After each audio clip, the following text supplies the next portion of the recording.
Ni hao! Po, Roxette! At ngayong araw nga po pala ay ating pag-aaralan ang salitang Mandarin.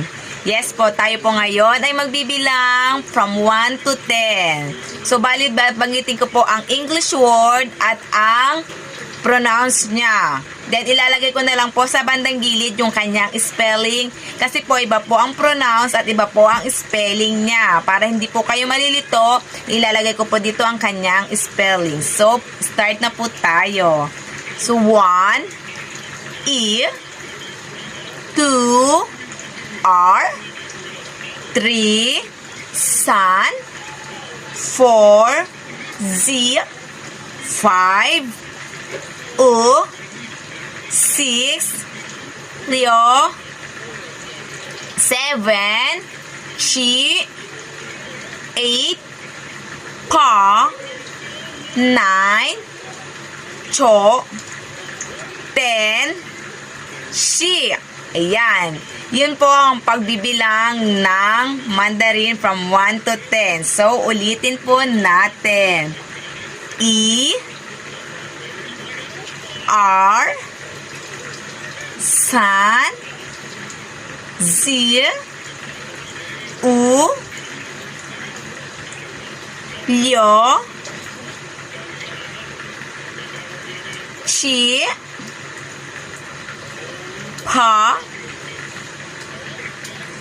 Cho, Shi. Ayan. So, yun lamang po ang ating pag-aaralan ngayon. So, bye! Ni hao! Po, Roxette! At ngayong araw nga po pala ay ating pag-aaralan ang salitang Mandarin. Yes po, tayo po ngayon ay magbibilang from 1 to 10. So, banggitin ko po ang English word at ang pronounce niya. Then, ilalagay ko na lang po sa bandang gilid yung kanyang spelling. Kasi po, iba po ang pronounce at iba po ang spelling niya. Para hindi po kayo malilito, ilalagay ko po dito ang kanyang spelling. So, start na po tayo.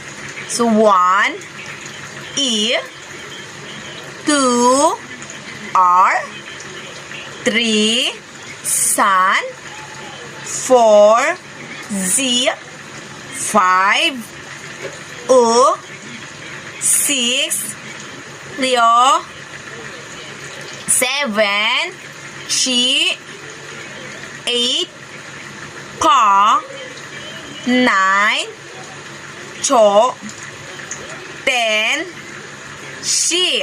Ayan. Yun po ang pagbibilang ng Mandarin from